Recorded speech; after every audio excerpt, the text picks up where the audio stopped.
నిన్న మన అనంతపురంలో వైఎస్ఆర్సీపీ ఒక నాయకుడు తెలుగు తల్లి విగ్రహం దగ్గర ఒక టీ స్టాల్ ఉంటుంది లోపల, పాత హెచ్ఎల్సి ఆఫీస్ దాంట్లో. ఆడ కూర్చొని ఒక పాట పాడుతున్నాడు. ఏం పాటప్ప అంటే, ఏమున్నదక్కో ఏమున్నదక్కా అని. ఏందన్న అట్లా పాట పాడుతున్నావు అంటే, ఇదో కొంచెం కామెడీ యాంగిల్లో చెప్తున్నాం మనం, ఎందుకంటే ఎప్పుడు బోర్ కొడుతుంది జనాలు. ఈరోజు సండే కదా. ఏమన్నా ఏమున్నదక్కో అని పాట పాడుతున్నావు అంటే, ఇంకేముందన్నా ఆటోలన్నీ పోతున్నాయి పాపం, అటు కూర్చొని టీ తాక్కుంటా. కొంతమంది టీడీపీ కార్యకర్తలు, ఈ పక్క కొంతమంది వైసీపీ కార్యకర్తలు ఉన్నారు, మధ్యలో నేనున్నా. ఇంకేం లేదన్నా మా వైసీపీ పని అయిపోయింది అని. ఏమన్నా అంతంటే, అందుకే అన్న ఏమున్నదక్కో అని పాట పాడుతాడానని. ఏమన్నా అంటే, ఇంక నేను బెంగళూరు పోతాన్నా, బెంగళూరులో ఏదో కంకర పిల్లలు పెట్టుకొని బతుకుదాం అనుకుంటాను. ఇంకా పార్టీని నమ్ముకొని ఇప్పటికే బాగా సీన్ అంతా ఎత్తిపోయింది. ఆయన బాధలు ఆయన చెప్పినాళ్ళు, ఇంకా డబ్బులు బంగారు ఇవి అవి పోగొట్టుకున్నామని. సరే ఏం చేస్తా ఉన్నావు అంటే, ఇంకా రాన్న కర్ణాటక పోయి ఆడ చేసుకుంటానే. ఏమన్నా ఎందుకు విషయం అన్నా అంటే, ఇవన్నీ చెప్పే ఆటలు ఇంకో ఒకటి కానీ చెప్తే కానీ ఒక గంట సేపు పడుతుంది, అంతసేపు సాగింది విషయము. భారమైనా భరిస్తాం, ఇది మీ నాన్న ఇచ్చిన ఆటో అంటూ ఆటో డ్రైవర్. సర్కారు క్యాబ్ ఏర్పాటు, ఈ ఓలా ఇవన్నీ ఏ విధంగా చేస్తున్నారో ఆ విధంగా ఒక యాప్ తయారు చేస్తుందంట. ఆటోల్లో సభా వేదిక వద్దకు పవన్ కళ్యాణ్, నారా చంద్రబాబు నాయుడు గారు, లోకేష్ గారు, ఇక మంత్రులు అందరూ ఆటోల్లో ఎక్కొచ్చినారు.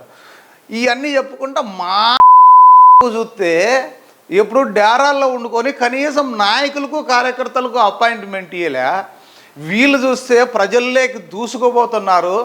ప్రజల్లో ఉంటే కదన్నా, ప్రజలను మాట్లాడిస్తే కదన్నా, నాయకులకే దిక్కు లేదు. ఇంకా మాలాంటి వాళ్ళని మేము ఆయన్ని ప్రసన్నం చేసుకోవాలంటే అట్లా అయిపోయింది ఆ ప్రభుత్వంలో. ఒకసారి అవకాశం ఇచ్చినారు, బాగా చేస్తాడు మావాడు, ఏదో పొడుస్తాడు అనుకున్నారు, అంత అర్థమైపోయింది. ఇదంతా ఊతూతూ బ్యాంక్ అని. ఇంకా ఇప్పుడు ప్రజలు నమ్మరు.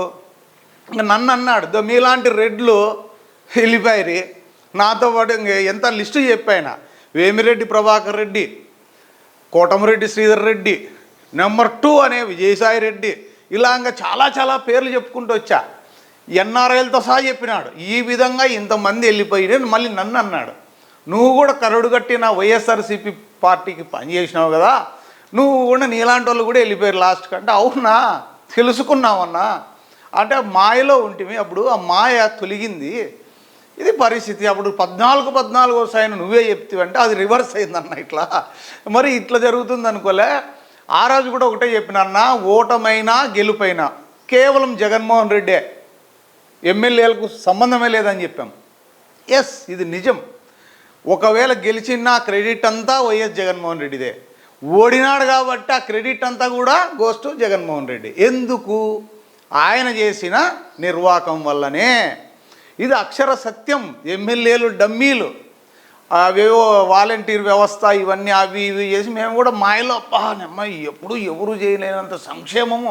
ఇంకా జగన్మోహన్ రెడ్డి ఇంత చేసినాడు కదా, ఇంకా ప్రజలు కూడా గుద్దేడే గుద్దుడు గుద్దుడే గుద్దుడు అనుకుంటుంది. కానీ ఇట్లా రివర్స్లో గుద్దినారనేది తర్వాత అర్థమైపోయింది. మళ్ళీ తర్వాత ఇప్పుడు జ్ఞానోదయం ఏంది అంటే, ఎప్పుడు కూడా అనొచ్చు ఏ పార్టీలు ఉంటే ఆ పార్టీ కొమ్ము కాస్తారని. నేను ఒకటే కాదు, మొత్తం ఆంధ్రప్రదేశ్లో తీసుకుంటే ఏ విధంగా పరిణామాలు ఎలా మారాయి అనేది ఆయన చెప్పుకొస్తే, ఆ తర్వాత ఈ ముగ్గురు ఉన్నంత వరకు వైఎస్ఆర్సీపీ ప్రభుత్వం రాదుగాక రాదు. అందుకనే ఏమున్నదక్కో అని పాట పాడుతున్నా అన్నాడు. ఎవరెవరు అన్నా అంటే, బీజేపీ ఫుల్ ఉంది అండదండలు, పవన్ కళ్యాణ్ ఎప్పుడు విడదీరాని బంధం, ఇంకా ఎంతో అనుభవజ్ఞుడైన నారా చంద్రబాబు నాయుడు గారు ముందర పాచికల పారం. పులి ఒకసారి దెబ్బ తినింది, ఇక దెబ్బ తినదు. ఆయనకున్న అనుభవంతో ఈ ముగ్గురు కలయికతో ఇక వైఎస్ఆర్సీపీ వచ్చే పరిస్థితి లేదుగాక లేదు. ఇక సంక్షేమ పథకాలంటావా, సంక్షేమ పథకాలు అప్పటికంటే ఇప్పుడు ఎంతమంది పిల్లలు ఉంటే అంతమంది వాళ్ళు మా వాళ్ళు ఎక్కిరిచ్చి నీకు 15 నీకు 15 నీకు 15 అండ్రే. కొద్ది రోజులు బ్రహ్మాండంగా రామాయణాన్ని అనేది నీకు 15 నీకు 15 అంటే, ఇప్పుడు నిజంగానే నీకు 15 నీకు 15 ఇచ్చిరే. ఆ 15 కాకుండా ఇప్పుడు ఆటో వాళ్ళకు నాకు 15 పడింది నాకు 15 పడిందని నిన్న వీడియోలు కూడా చూపిస్తాను మీకు ఒకసారి.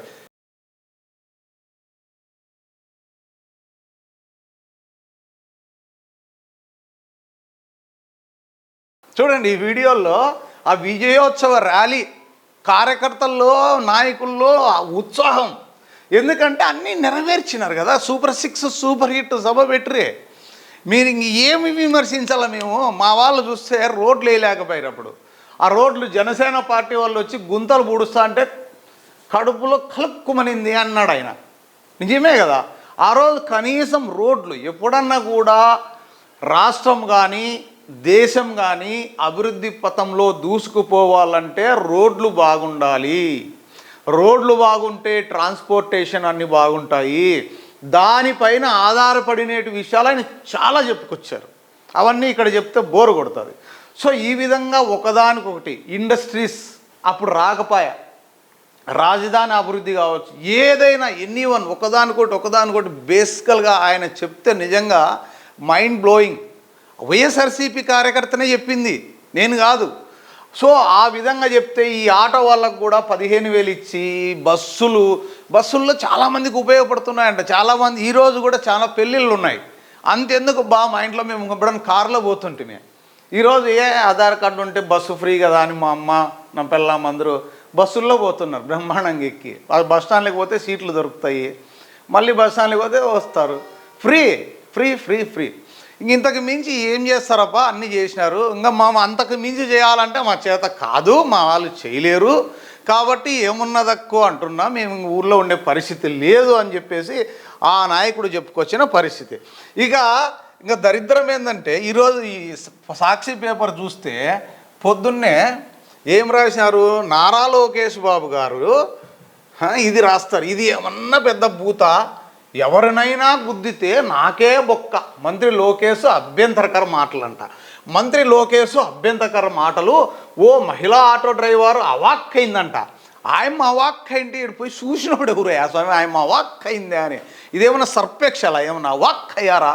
టైడ్ సర్పెక్షల్ అని ఏమయ్యా ఇది? విజయవాడలో శనివారం ఆటో డ్రైవరు సేవా కార్యక్రమంలో పాల్గొనేందుకు నారా లోకేష్ ఓ మహిళ నడుపుతున్న ఆటో ఎక్కినారంట. ఆమెతో మాట్లాడుతుండగా కెమెరామెన్లు గన్మెన్లు ఆమెను ఇటువైపు చూడండి అంటూ చెబుతున్నారు. అంటే కెమెరా వైపు చూడండి అన్నారు, వీడియో కెమెరా. దీంతో లోకేష్ ఆమెను మాట్లాడించకండి, ఎవరినైనా గుద్దితే మళ్ళీ నాకే బొక్క అంటూ వ్యాఖ్యానించారు. ఇది ఏమన్నా తప్ప అధ్యక్ష? నిజమే కదా. ముందర ఆటో తోలుకుంటా కెమెరాకు ఫోన్ ఇస్తే ముందర ఏం జరుగుతుందో తెలియలే కదా. మళ్ళీ ఎవరైనా మనిషినో గినిసినో గుద్దితే నారా లోకేష్ ఎక్కిన ఆటో మనిషికి నిర్లక్ష్యంతో నిండు ప్రాణం బలి అని మళ్ళీ చేస్తారు. అంటే బొక్క అనడంలో అది మామూలుగా మనం వాడుక భాష. అది ఇంకా వాడుక భాష అంటే ఇంకా ఒకటి అది కూడా చెప్పినాడు ఆయన. నారా లోకేష్ గారిని మా వాళ్ళు కామెడీ చేసి చేసి చేసి ఈరోజు నారా లోకేష్ మాట్లాడుతుంటే ఆ వాక్ అయ్యారా, ఇది రాశారు కదా ఆ వాక్ అయ్యారా అని, ఆ వాక్ అవుతున్నారు మా వాళ్ళు. ఆయన స్పీకింగ్ వింటుంటే బాబా బ్రహ్మాండంగా పరిణితి చెందినాడు. ఆ మాటలు మేం చేసిన పని అన్నారు. వైఎస్ఆర్సీపీ వాళ్ళు కెలికి ఆయనకు పాపం తెలుగు సరిగా రాకపోయినా పట్టుదలతో నేర్చుకొని నిన్న మాట్లాడుతున్నాడు ఆటో వాళ్ళ గురించి. నిజంగా ఎంత అద్భుతమైన స్పీచ్ అది. అంటే ఎప్పుడు కూడా ఒకరిని గేలి ఇంకా పవన్ కళ్యాణ్ ముగ్గురు అని ఆయన కసిగట్టి చెప్పినాడు. ఆయన మిమ్మల్ని పాతాళానికి పంపిస్తారని అలాగే పంపించినాడు. లాస్ట్కు అసెంబ్లీకి పోయే కూడా దిక్కులేదు. అది కూడా అన్నాడు ఆయన. అసెంబ్లీకి పోయి కనీసం ప్రజల సమస్యలు ఏదైనా ఒక్కడున్నా ఇద్దరున్నా అసెంబ్లీకి పోవాలా.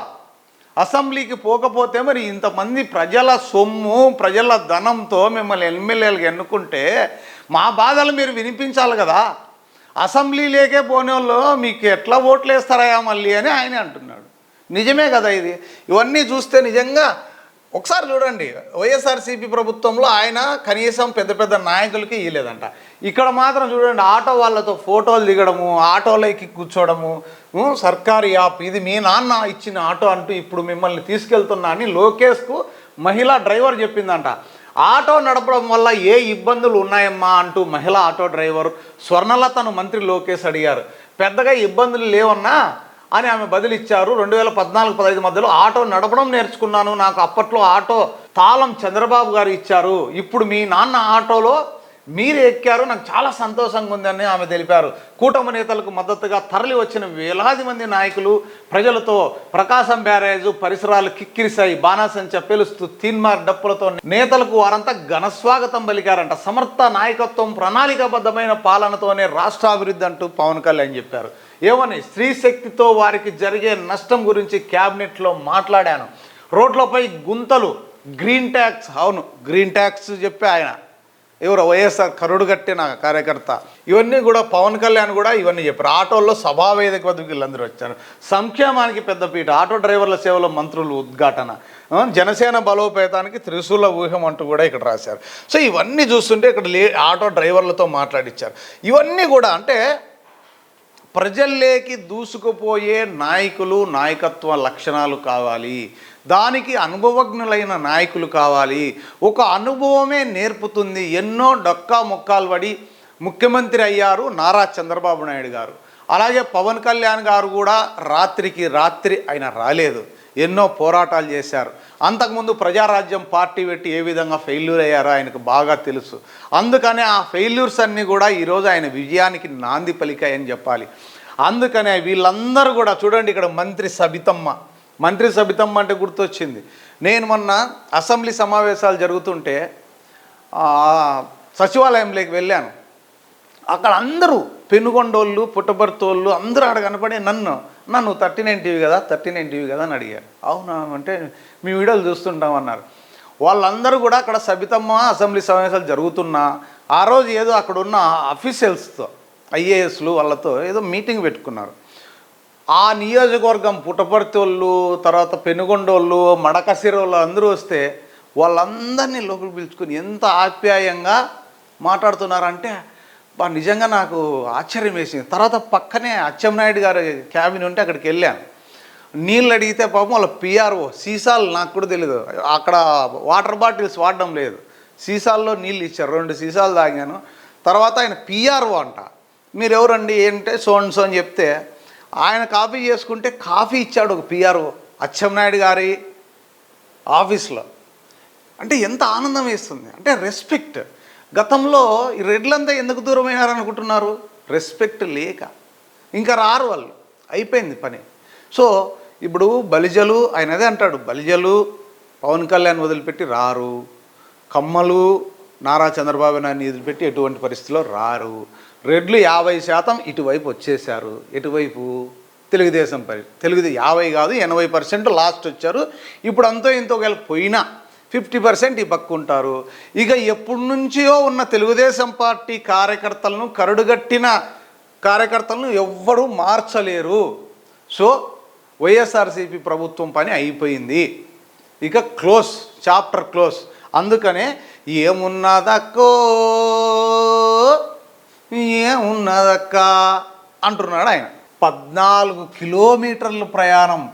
ఆటో డ్రైవర్ల సేవలో పథకాన్ని ప్రారంభించేందుకు సీఎం చంద్రబాబు, ఉప ముఖ్యమంత్రి పవన్ కళ్యాణ్, మంత్రి లోకేష్, భారతీయ జనతా పార్టీ రాష్ట్ర అధ్యక్షుడు మాధవ్ తలా ఒక ఆటోలో గుంటూరు జిల్లా ఉండవల్లి నుంచి బయలుదేరారు. ఆటో డ్రైవర్ల కుటుంబ సభ్యులతో కలిసి విజయవాడలోని అజిత్ సింగ్ నగర్ వరకు 14 కిలోమీటర్ల మేర వాటిలో ప్రయాణించారు. గతంలో మనం 14 కిలోమీటర్లు పోవాలంటే హెలికాప్టర్గా వాడినామే. హెలికాప్టర్లో పోయి దిగి హెలికాప్టర్లో వచ్చినప్పుడు ప్రజలకు తెలియదా? ప్రజలు గమనించలేదా? ఏమో మరి. ఈ విధంగా చూడండి, సీఎం ఆటో నడుపుతూ కుటుంబాన్ని పోషించుకోగలుగుతున్నారా అని అడిగితే అఫ్జల్ ఖాన్ రోజుకు 10 నుంచి 12 గంటల పాటు ఆటో నడుపుతున్నాం, అయినా సంపాదన అంతంత మాత్రమే సార్ సీఎం అన్నారు. ప్రత్యేక యాప్ ద్వారా నేరుగా మీ దగ్గరికే కిరాయి వచ్చేలా చేస్తాం, ఆటో డ్రైవర్ల సమస్యలు పరిష్కరించేందుకు ప్రయత్నిస్తాం. ఇప్పుడు ముస్లింలలో ఎందుకు ఎక్కువ మంది పిల్లలను వద్దనుకుంటున్నారు? అఫ్జల్ ఖాన్ భార్య అనిందంట, పెంచుకోలేకే సార్ అన్నారట. అంటే ఇవన్నీ కూడా ప్రజలతో మమేకమై తెలుసుకుంటుంటే అవన్నీ కూడా తెలుస్తాయి. నారా లోకేష్ గారు కూడా నెలకు ఎంత సంపాదిస్తున్నావు అని స్వర్ణలతను అడిగితే 10,000 వరకు మిగులుతున్నాయి సార్ అన్నీ పోయి. మా అమ్మాయి CA చదువుతోంది, అబ్బాయి సైన్యంలో చేరతానంటున్నాడు. పాఠశాలలో ప్రతి పీరియడ్ మధ్య విద్యార్థులు మంచినీరు తాగేలా ఉపాధ్యాయులు చొరవ చూపాలని స్వర్ణలత అనడంతో వాటర్ బిల్ పెడతామని మంత్రి హామీ ఇచ్చారు చూడ. ఆమె చెప్పడం వల్ల మధ్యలో వాటర్ తాగడానికి వాటర్ బిల్ కూడా ఒకటి పెడతాము. ఆ సమయంలో పిల్లలకు నీరు తాగడానికి ఉపాధ్యాయులు కూడా దగ్గరుండి నీరు తాగండి అని చెప్పడానికి ఒక వాటర్ బిల్ కూడా పెడతామంటూ కూడా ఆయన చెప్పారు. ఇవన్నీ కూడా డిప్యూటీ సీఎం పవన్ కళ్యాణ్ రోజు ఎన్ని గంటలు ఆటో నడుపుతారని రాజేష్ని అడిగితే ఆటో డ్రైవర్ని, ఉదయం సాయంత్రం స్కూల్కు పిల్లల్ని తీసుకెళ్తాను సార్, మిగిలిన సమయంలో సాధారణ ప్రయాణికులకు చేరవేస్తానంటే పవన్ కళ్యాణ్ అన్నారు. ప్రయాణికుల్లో ఎక్కువ శాతం ఎవరు ఉంటారు అని అడిగితే ఈ ప్రాంతంలో అంతా పేద మధ్యతరగతి ప్రజలు ఎక్కువగా ఉంటారు, ఉపాధి కోసం వివిధ పనులకు వెళ్ళేవారే ఆటోలు ఎక్కుతుంటారు సార్ అని ఇవన్నీ అడిగినప్పుడు వాళ్ళకు ఓహో ఏం చేయగలుగుతాం మనం, ఏం చేస్తే బాగుంటుంది అని ప్రజల్లోకి ఇలా వెళ్ళినప్పుడు, ఒకప్పుడు జగన్మోహన్ రెడ్డి పాదయాత్ర చేపట్టినప్పుడు కొన్ని తెలుసుకోగలిగారు ప్రజల్లో నుంచి. అదే పాదయాత్ర నుంచి నేర్చుకున్న పాఠాలను ఇంప్లిమెంట్ చేయలేకపోయారు, ప్రజలకు దగ్గర కాలేకపోయారు, కార్యకర్తలను పట్టించుకోలేకపోయారు, ఒక రకమైన మధ్యస్థ నాయకుల్ని అసలు పట్టించుకునే నాతుడే లేడు, కరువయ్యారు. ఇవన్నీ కూడా ఫెయిల్యూర్కి కారణాలు. జగన్మోహన్ రెడ్డి ఏవైతే తప్పులు చేశారో అవన్నీ కూడా వీళ్ళు కరెక్ట్ చేసుకొని ఆ తప్పులు వీళ్ళు చేయకుండా అవన్నీ పాఠాలుగా నేర్చుకున్నారని చెప్పాలి. ఖచ్చితంగా ఆయన అయితే ఏవైతే చేశారో దానికి భిన్నంగా చేస్తున్నారు ఈరోజు వీళ్ళందరూ.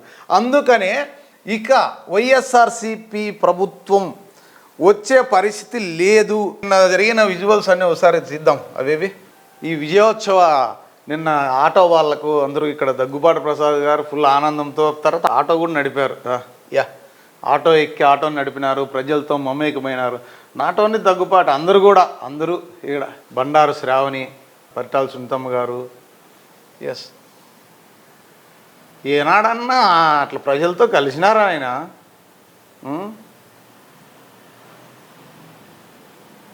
ఇది కదా కావాల్సింది, ప్రజలతో మమేకం కావాలా.